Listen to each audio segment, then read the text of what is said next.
नमस्कार, दिन भर की बड़ी खबरों में आपका स्वागत है। मैं हूं आराधना।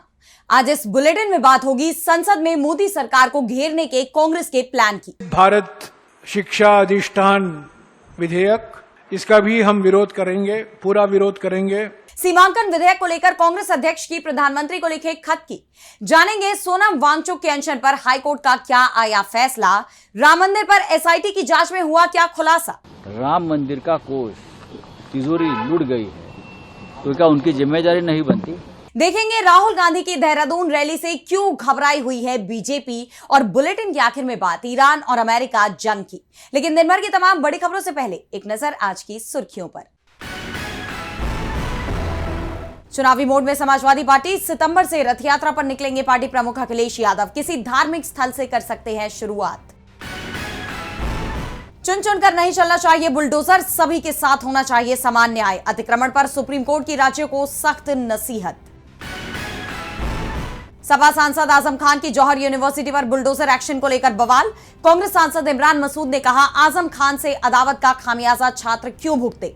कोर्ट से स्वतः संज्ञान लेने की लगाई गुहार। सीबीएसई की 3 लैंग्वेज पॉलिसी पर सुप्रीम कोर्ट सख्त, कहा 9वीं में तीसरी भाषा का बोझ न डाले, बच्चों में बढ़ेगा तनाव, सरकार से कहिए ऐसा न करे। शेयर बाजार में मामूली रहा कारोबार। 1 अंक के उछाल के साथ 77,186 पर बंद हुआ सेंसेक्स, जबकि 5 अंक की गिरावट के साथ 24,072 पर बंद हुआ निफ्टी। ये तो थी सुर्खियां। अब बात आज की सबसे बड़ी खबर की।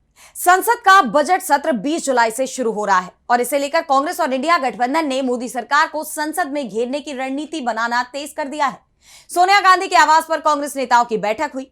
तो क्या कुछ हुआ इस बैठक में खास, देखिए इस रिपोर्ट में। 20 जुलाई से संसद का मॉनसून सत्र शुरू हो रहा है, जिसमें मोदी सरकार की तरफ से कई अहम विधेयक पेश किए जाएंगे और उन पर तीखी बहस होने की भी संभावना जताई जा रही है। कई मुद्दों को लेकर तो अभी से ही विवाद छिड़ गया है। सदन में सरकार को घेरने के लिए विपक्ष ने भी कमर कस ली है। इस बार पूरा इंडिया गठबंधन एकजुट होकर सरकार की नीतियों पर सवाल उठाएगा। इसके लिए कांग्रेस ने पूरा प्लान भी तैयार कर लिया है। कांग्रेस संसदीय दल की अध्यक्ष सोनिया गांधी की अध्यक्षता में उनके 10 जनपद आवास पर अहम बैठक बुलाई गई, जिसमें आगामी संसद सत्र के लिए पूरी रणनीति पर चर्चा की गई। इस बैठक में लोकसभा में नेता विपक्ष राहुल गांधी, राज्यसभा में विपक्ष के नेता मल्लिकार्जुन खड़गे समेत कांग्रेस संसदीय दल के सभी नेता शामिल हुए। कांग्रेस महासचिव जयराम रमेश ने 1.5 घंटे तक चली इस बैठक की जानकारी दी। उन्होंने कहा, जो विधेयक आने की संभावना है इस सत्र में, हालांकि औपचारिक तौर से हमें कुछ जानकारी मिली नहीं है। परसों दिन या 19 तारीख को सर्वदलीय बैठक बुलाई गई है, जहां औपचारिक तौर से हमें वो जानकारी मिलेगी। हालांकि वो सर्वदलीय बैठक एक औपचारिकता है, वो बेमतलब की एक औपचारिकता है। जयराम रमेश ने उन विधेयकों का भी जिक्र किया जिनके पेश होने की संभावना है। उन्होंने अनुमान के तौर पर बताया कि सरकार इस बार परिसीमन बिल, पीएमसीएम बिल, संविधान संशोधन विधेयक, महिला आरक्षण बिल, विकसित भारत शिक्षा अधिष्ठान विधेयक, एफसीआरए विधेयक, राष्ट्रीय खाद्य सुरक्षा अधिनियम 2013 में संशोधन का प्रस्ताव पेश करने की तैयारी में है। इसके साथ ही उन्होंने ये भी कहा कि ऐसे कोई विधेयक नहीं दिखते जिनका हम समर्थन कर सकते हैं, इसलिए हम उनका पुरजोर विरोध करेंगे। यानी पिछली बार जिस तरह परिसीमन विधेयक को लेकर सरकार को बैकफुट पर आना पड़ा था, इस बार भी संसद में कुछ वैसा ही नजारा देखने को मिल सकता है। मीडिया से बात करते हुए जयराम रमेश ने वो सभी मुद्दे भी गिनाए हैं जिन्हें विपक्ष सदन में उठाने की तैयारी में है। इसमें चंदा चोरी और आस्था के साथ धोखे का मुद्दा, परीक्षा और शिक्षा प्रणाली, नीट का मुद्दा, देश में चल रहे E20 घोटाले के साथ ही कमजोर होती विदेश नीति का मुद्दा भी शामिल है। यानी इस बार विपक्ष ने सरकार की घेराबंदी करने की पूरी तैयारी कर ली है। लेकिन सवाल ये भी उठ रहे हैं कि क्या सरकार विपक्ष के सवालों का जवाब देगी, क्या वो उसके विरोध को मंजूर करेगी। इसे लेकर कांग्रेस नेता ने मोदी सरकार पर तीखा हमला बोलते हुए कहा कि मोदी सरकार की कथनी और करनी में जमीन आसमान का फर्क है। हमारा अनुभव रहा है कि सत्र में विपक्ष के मुद्दों पर चर्चा नहीं होती, सिर्फ विधेयक पास होते हैं। अब सबकी नजरें आगामी संसद सत्र पर टिकी हुई हैं कि इस बार सरकार और विपक्ष के बीच का तालमेल कैसा रहता है, किन विधेयकों पर मुहर लग पाती है। कांग्रेस संसद में मोदी सरकार को घेरने की तैयारी में है और इसकी शुरुआत भी हो चुकी है। कांग्रेस अध्यक्ष मल्लिकार्जुन खड़गे ने प्रधानमंत्री को खत लिख दिया है, जिसमें उन्होंने सरकार से कहा कि अगर परिसीमन बिल पर हमारी नहीं सुनी गई तो इसका फिर विरोध होगा। सरकार को चाहिए कि वो सर्वसम्मति बनाने के लिए सर्वदलीय बैठक बुलाए। तो क्या कुछ कहा है खड़गे ने अपने खत में, जानने के लिए देखिए ये रिपोर्ट। मोदी सरकार संसद के मॉनसून सत्र में एक बार फिर परिसीमन विधेयक लेकर आने की तैयारी कर रही है, यानी संविधान का 131वां संशोधन विधेयक जो बजट सत्र में गिर गया था। मोदी सरकार को लोकसभा में पहली बार हार मिली थी, उसी विधेयक को फिर से लाने की तैयारी सरकार ने शुरू कर दी है। दूसरी तरफ इंडिया गठबंधन ने भी साफ कर दिया है कि विधेयक का विरोध किया जाएगा। एक बार फिर संसद में मोदी सरकार की हार होगी, क्योंकि संविधान संशोधन विधेयक के समर्थन के लिए 2/3 सदस्यों की जरूरत होती है, जो मोदी सरकार के पास नहीं है। फिर भी सरकार अड़ी हुई है, जिसे लेकर कांग्रेस अध्यक्ष मल्लिकार्जुन खड़गे का गुस्सा फूट पड़ा है। उन्होंने पीएम मोदी को चिट्ठी लिख दी है। इसके साथ ही उन्होंने सरकार से संशोधित प्रस्तावों पर सर्वदलीय बैठक बुलाने की मांग की है। पीएम मोदी को लिखी चिट्ठी में खड़गे ने कहा, मैं संसदीय कार्य मंत्री से बार बार अनुरोध करता रहा कि केंद्र सरकार परिसीमन से जुड़े संबंध में चर्चा करने के लिए एक सर्वदलीय बैठक बुलाए, लेकिन ऐसा नहीं किया गया। अब मैं मीडिया रिपोर्टों में पढ़ रहा हूं कि केंद्र सरकार संसद के मॉनसून सत्र में 131वां संशोधन विधेयक 2026 को फिर से पेश करने का प्रस्ताव कर रही है। मैं फिर से अनुरोध कर रहा हूं कि परिसीमन और दूसरे मुद्दों पर सरकार के संशोधित प्रस्तावों पर चर्चा करने के लिए एक सर्वदलीय बैठक बुलाई जाए। इसे संसद में पेश किए जाने से पहले हमें उसका विस्तार से अध्ययन करने के लिए पर्याप्त समय दिया जाए। एक तरफ खड़गे ने परिसीमन को लेकर बिना किसी देरी के तुरंत बैठक बुलाने की मांग की है, दूसरी तरफ विपक्ष ने परिसीमन का विरोध करने का फैसला किया है। कांग्रेस के ही दिग्गज नेता जयराम रमेश ने ये जानकारी दी है। उन्होंने आरोप लगाया कि बीजेपी गलत तरीके से 2/3 बहुमत जुटा रही है। संसद में पूरा इंडिया ब्लॉक मिलकर इसका विरोध करेगा, यानी साफ है कि परिसीमन के मुद्दे पर मोदी सरकार बुरी तरह से घिरने वाली है। हालांकि ये देखना होगा कि खड़गे की सर्वदलीय बैठक बुलाने की मांग सरकार मानती है या फिर नहीं। कांग्रेस अध्यक्ष ने साफ कर दिया है कि मोदी सरकार अगर जिद पर अड़ी रहेगी तो उसे विपक्ष फिर झुकाएगा। सरकार से सिर्फ विपक्षी दल ही नाराज नहीं है, बल्कि देश का युवा भी सरकार से नाराज है। जंतर मंतर पर पेपर लीक के खिलाफ आंदोलन चल रहा है। सोनम वांगचुक अनशन कर रहे हैं और मामला अब कोर्ट तक पहुंच चुका है।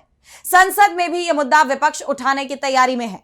देखिए ये रिपोर्ट। दिल्ली के जंतर मंतर पर देश भर से पहुंचे हजारों युवा 26 दिनों से शिक्षा व्यवस्था में सुधार की मांग को लेकर डटे हुए हैं। प्रदर्शनकारी लगातार हो रहे पेपर लीक, भर्ती परीक्षाओं में अनियमितताओं, परिणामों में देरी और रोजगार के घटते अवसरों को लेकर केंद्र सरकार के खिलाफ आवाज बुलंद कर रहे हैं। उनका कहना है कि जब तक केंद्रीय शिक्षा मंत्री धर्मेंद्र प्रधान इस्तीफा नहीं देते और उनकी मांगों पर ठोस फैसला नहीं होता, तब तक आंदोलन जारी रहेगा। इसी आंदोलन के समर्थन में सामाजिक कार्यकर्ता सोनम वांगचुक भी 19 दिनों से आमरण अनशन पर हैं। लगातार अनशन के चलते उनकी तबीयत नाजुक बताई जा रही है और अब वांगचुक के स्वास्थ्य को लेकर मामला दिल्ली हाईकोर्ट तक पहुंच चुका है। सुनवाई के दौरान वांगचुक के अनशन पर हाईकोर्ट ने चिंता जताते हुए सरकार से उनकी नियमित मेडिकल मॉनिटरिंग सुनिश्चित करने को कहा। तो वहीं केंद्र की ओर से सॉलिसिटर जनरल तुषार मेहता ने कोर्ट को बताया कि सरकारी डॉक्टर रोजाना उनकी जांच कर रहे हैं। निजी डॉक्टरों को भी अनुमति दी गई है और जरूरत पड़ने पर तुरंत चिकित्सा सहायता उपलब्ध कराई जाएगी। हाईकोर्ट ने साफ कहा कि विरोध प्रदर्शन लोकतांत्रिक अधिकार है, लेकिन हर नागरिक का जीवन सर्वोच्च प्राथमिकता है। इसी बीच डीवी लाइव की टीम भी जंतर मंतर पहुंची और प्रदर्शनकारियों से बातचीत की। इस दौरान एक युवा ने सरकार को चेतावनी देते हुए ये तक कह दिया कि उनकी मांगे नहीं मानी गई तो आंदोलन और बड़ा रूप लेगा। वहीं एक बुजुर्ग ने शिक्षा व्यवस्था की बदहाली और भ्रष्टाचार को लेकर सरकार पर सवाल उठाए, जिसे बीजेपी सत्ते में आ गई है। तो वहीं अभी आंदोलन राजनीतिक रंग भी लेने लगा है। तमाम सियासी दलों के नेता जंतर मंतर पर पहुंच रहे हैं। इसी कड़ी में समाजवादी पार्टी की सांसद डिंपल यादव जंतर मंतर पहुंची और छात्रों से मुलाकात कर सरकार पर निशाना साधा। तो उधर आम आदमी पार्टी के कई नेता भी प्रदर्शन स्थल पर पहुंचे और आंदोलन को अपना समर्थन दिया। अब देखना ये होगा कि सरकार युवाओं की मांग कब तक पूरा करती है। वांगचुक के साथ पूरा विपक्ष एकजुट हो गया है, जिससे मोदी सरकार की चिंता बढ़ती दिख रही है। वैसे सरकार की चिंता को राम मंदिर चढ़ावा चोरी ने पहले से ही बढ़ा रखा है। इस मामले में एसआईटी की तरफ से शुरुआती जांच पूरी कर ली गई है और जो जांच रिपोर्ट तैयार हुई है उसमें बड़े खुलासे हो रहे हैं। देखिए ये रिपोर्ट। राम मंदिर चढ़ावा चोरी मामले में एसआईटी की जांच पूरी हो गई है। किसी भी वक्त फाइनल रिपोर्ट प्रमुख सचिव गृह संजय प्रसाद को सौंपी जा सकती है और वो सीएम योगी को जांच रिपोर्ट सौंपेंगे। जानकारी के अनुसार इस रिपोर्ट में चंपत राय की भूमिका को लेकर कई बातों का जिक्र किया गया है, जिससे चंपत राय फंसते हुए नजर आ रहे हैं। और अब मंदिर के कोषाध्यक्ष गोविंद देव गिरी पर भी गाज गिरती हुई नजर आ रही है। कोषाध्यक्ष के रहते मंदिर के कोष से करोड़ों का चढ़ावा पार हो गया, लेकिन इसकी जिम्मेदारी लेने के बजाय कोषाध्यक्ष खुद को पाक साफ बता रहे हैं और इस्तीफा न देने की जिद पर अड़े हुए हैं। लेकिन अब कहा जा रहा है कि कोषाध्यक्ष भी एसआईटी के निशाने पर आ गए हैं। एसआईटी गोविंद देव गिरी से भी पूछताछ कर सकती है। गोविंद गिरी एसआईटी के निशाने पर तो आ ही गए हैं और विपक्ष भी उनकी जांच करने की मांग कर रहा है। शिवसेना यूबीटी सांसद संजय राउत ने राम मंदिर से चढ़ावा चोरी मामले पर कहा कि गोविंद देव गिरी महाराज राम मंदिर ट्रस्ट में कोषाध्यक्ष हैं। उनके होते हुए राम मंदिर की तिजोरी मुड़ गई, क्या उनकी जिम्मेदारी नहीं है? ये सबसे ज्यादा जिम्मेदारी कोषाध्यक्ष की होती है। अगर उनके होते हुए करोड़ों की लूट हुई तो उनकी जांच भी होनी चाहिए। ज्यादा जिम्मेदारी कोषाध्यक्ष की होती है। अगर कोषाध्यक्ष गोविंद गिरी जी है और उनके होते हुए करोड़ों की लूट हुई है, एसआईटी की रिपोर्ट में ये आया है, तो उनकी भी जांच होनी चाहिए। आप कहाँ सोए थे आंख बंद करके?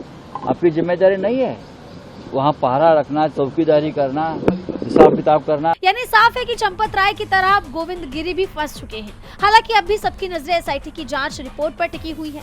देखना होगा कि रिपोर्ट में क्या नए खुलासे होते हैं। एसआईटी जांच में कई बड़े नामों का खुलासा होने के संकेत मिल रहे हैं, जिससे बीजेपी में बेचैनी दिख रही है और इस बेचैनी को कांग्रेस सांसद राहुल गांधी ने और बढ़ा दिया है। उनकी देहरादून रैली को रोकने की कोशिश बीजेपी सरकार की तरफ से की गई, लेकिन कांग्रेस ने बीजेपी की साजिश को नाकाम कर दिया और अब राहुल ने भी इसे लेकर बड़ा ऐलान किया है। तो क्या कुछ कहा है राहुल गांधी ने, देखिए इस रिपोर्ट में। देश भर में पिछले काफी समय से पेपर लीक का मुद्दा गरमाया हुआ है। इस मुद्दे को लेकर राजनीति भी जमकर हो रही है। विपक्षी दल केंद्र सरकार पर निशाना साध रहे हैं। इस बीच कांग्रेस सांसद और लोकसभा में विपक्ष के नेता राहुल गांधी ने 17 जुलाई को उत्तराखंड जाने का ऐलान किया है। उन्होंने राज्य को पेपर लीक का केंद्र बताते हुए बीजेपी सरकार पर तीखा हमला किया। राहुल ने एक्स पर पोस्ट किया है, 17 जुलाई को देहरादून आ रहा हूं, पर उत्तराखंड ही क्यों? क्योंकि देवभूमि को पेपर लीक का एपिसेंटर बना दिया गया है। यूकेएसएससी परीक्षा में यहां एक सिस्टम बैठ गया है जहां पटवारी, लेखपाल या कोई और पद काबिलियत से नहीं, अपराधियों के तय किए रेट से मिलता है। सरकार ने सख्त नकल विरोधी कानून बनाया, फिर भी लीक होते रहे। कानून कागज पर रहा और पेपर बाजार में बिकते रहे। राहुल ने आरोप लगाया कि एक बच्चा सालों तैयारी करता है, फॉर्म भरता है, फीस देता है, दूर के सेंटर तक पेपर देने जाता है, लेकिन उसका पद कोई और खरीद लेता है। उन्होंने इसे लीक नहीं, चोरी बताया है। उन्होंने आगे कहा कि हम किसी भी हाल में बच्चों के सपने लीक नहीं होने देंगे। मैं उत्तराखंड के हर अभ्यर्थी, हर छात्र, हर युवा से कहता हूं, ये आपकी लड़ाई है और मैं आपके साथ हूं। 17 जुलाई देहरादून आइए, छात्रों की गूंज को हुंकार बनाएं। भविष्य नीलाम नहीं होने देंगे, सपने लीक नहीं होने देंगे। इसके साथ ही राहुल गांधी ने अपने छात्रों की गूंज अभियान के एंथम सॉन्ग्स चलो युवा को शेयर करते हुए कहा कि शिक्षा रिवॉल्यूशन की तरफ देश की सभी छात्रों और युवाओं का उत्साह और जोश बढ़ाने के लिए छात्रों की गूंज, बदलाव अब दूर नहीं। जैसा आप जानते हैं कि विपक्ष लगातार ये दावा कर रहा है कि राहुल गांधी के उत्तराखंड आने से पहले ही बीजेपी डर गई है और यही वजह है कि सरकार के इशारे पर प्रशासन ने परेड ग्राउंड में कार्यक्रम करने की अनुमति को निरस्त कर दिया। लेकिन राहुल गांधी समेत पूरी कांग्रेस पार्टी ये साफ कर चुकी है कि वो उत्तराखंड में हजारों छात्रों से संवाद कर सरकार की नींदें उड़ाकर ही दम लेंगे। राहुल गांधी की देहरादून रैली ने बीजेपी की नींद उड़ा दी है। वहीं टीएमसी चीफ ममता बनर्जी ने भी बीजेपी सरकार की परेशानी बढ़ा दी है। ममता ने साफ साफ कह दिया है कि वो 21 जुलाई को तय समय और तय जगह पर रैली करेंगी। प्रशासन इजाजत दे या ना दे, वो अपने कदम पीछे नहीं खींचेंगी। ममता ने साफ कह दिया है कि वो सरकार के सामने झुकेंगी नहीं, बल्कि सरकार को झुकना होगा। तो क्या है ममता का प्लान, जानने के लिए देखिए ये रिपोर्ट। पश्चिम बंगाल में चुनावी नतीजों के बाद सियासी हलचल लगातार तेज होती जा रही है।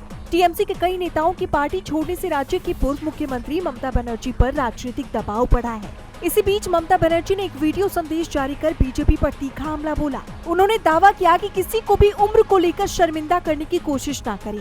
चुनाव नतीजों वाले दिन बीजेपी के गुंडों ने मेरे हार्ट अटैक से मरने की कामना की थी। तब तक मैं जिंदा रहूंगी जब तक तुम्हारा अंत न देख लो। ममता बनर्जी ने पार्टी छोड़ने वाले नेताओं पर भी निशाना साधा। उन्होंने कहा कि जो जाना चाहते हैं वो जा सकते हैं।